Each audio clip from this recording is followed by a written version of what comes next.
people will be skiing there. There might not be as many Americans on those slopes.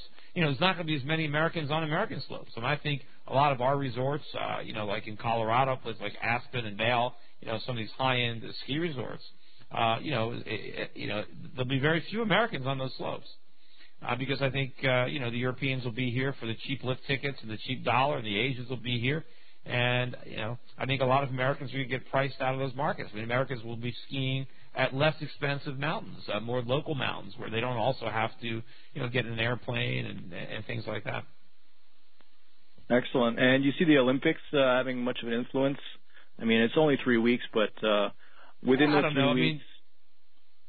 generally you get little mini boom and bust cycles around the Olympics where, a community will gear up for the Olympics and, there's some spending and some investments, and then the Olympics is over and you get a little bit of a bust. I mean, sometimes people think that, because the Olympics, it focuses some attention globally on your community, and maybe for a few years, you'll pick up some extra tourists coming because they learned about the area because they watched the Olympics. And, Exactly.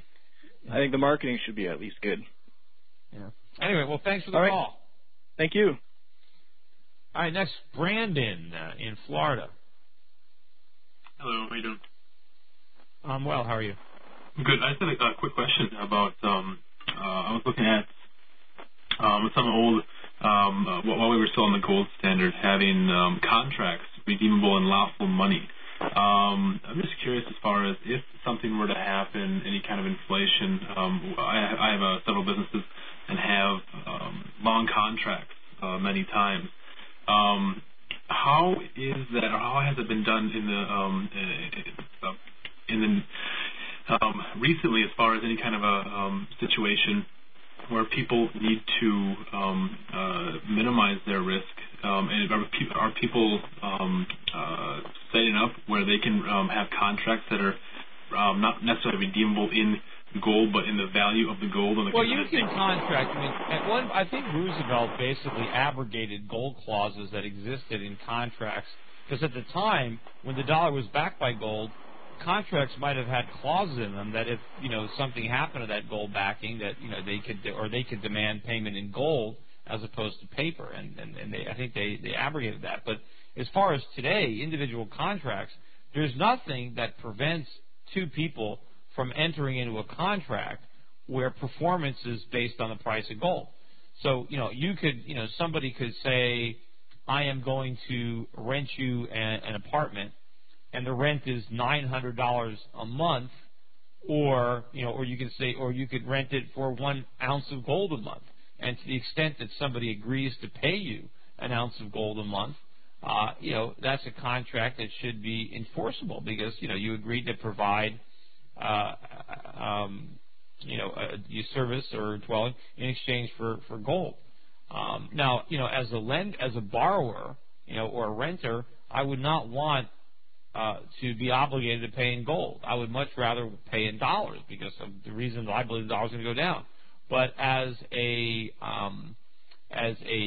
landlord or as a lender, I would want to be paid in gold. And I bet if somebody were to make a loan in gold, I'm sure the interest rate on that loan could be a lot lower than a loan in paper. And that will happen ultimately. If rates really start to move up and we have massive inflation, to the extent that you want to borrow at a lower rate of interest, you're going to have to do it in something other than the dollar. Great. If that answers your question. That's all. Yeah, and I think that you should consider running for Senate, because we do need more people like you. Yeah, I actually am considering that. I mentioned it on my video blog, I think it was last week, that I am, in fact, considering running for Senate. I haven't reached a conclusion as to whether or not I will, in fact, run, but I am thinking about it seriously. I am talking to some people in the political world. I am, looking into the feasibility of running for the Senate, what that would entail, what that requires of me, what it requires of my time.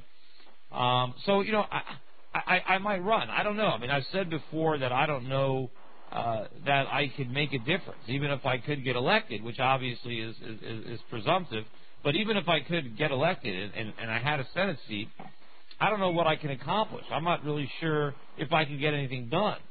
I mean, the bottom line is I might decide that I'm willing to give it a shot, that I might be willing to take a term in the Senate, and that's probably the most I would do. I mean, I don't want to be a politician. I mean, I don't want to be a senator.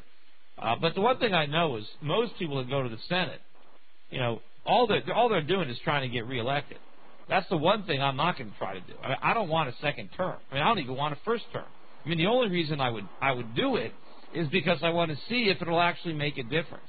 If I can actually bring about change from the inside in Washington, if I can actually go to Washington and try to undo all the damage that they're doing. And I've read some of the comments where most people seem to want me to run, but there are people who say, well, they don't want me to be a politician. Well, if I run, I'm not going to be a politician. And maybe I won't be able to win. I mean, maybe that could be the problem, because I'm not going to become a politician to get elected to a political office. If I'm going to run for Senate, I'm going to run as myself, and I'm going to say what I think, and I'm going to say what I believe, and maybe I can get elected doing that, maybe I can't. But I was watching on the news today, I think it was ABC, and they're talking about this rift in the Republican Party. And of course, if I do run, it's most likely that I would try to run as a Republican, even though I'm not completely at home in that party. I realize that it's impossible to win running as a third party, running as a libertarian. So I mean, there's no point in entering the race if there's no chance of winning. So at least if I was running as a Republican, then there's a chance. But what they were talking about is in the Republican Party, there's one wing of the Republican Party that says we need to move to the left. We need to be more like the Democrats. And there's another wing that says, no, we need to move more to the right. We need to move more towards, limited government, less taxes, less spending. And, obviously that's the direction I'd like to see the party move in, because that's the type of party I want to support. But, of course, there's a lot of other baggage that the conservative wing of the Republican Party has that doesn't necessarily have any appeal to me, and it doesn't have any appeal to a lot of other voters. But I'd like to see. I met with. I forget his name, so I won't mention it.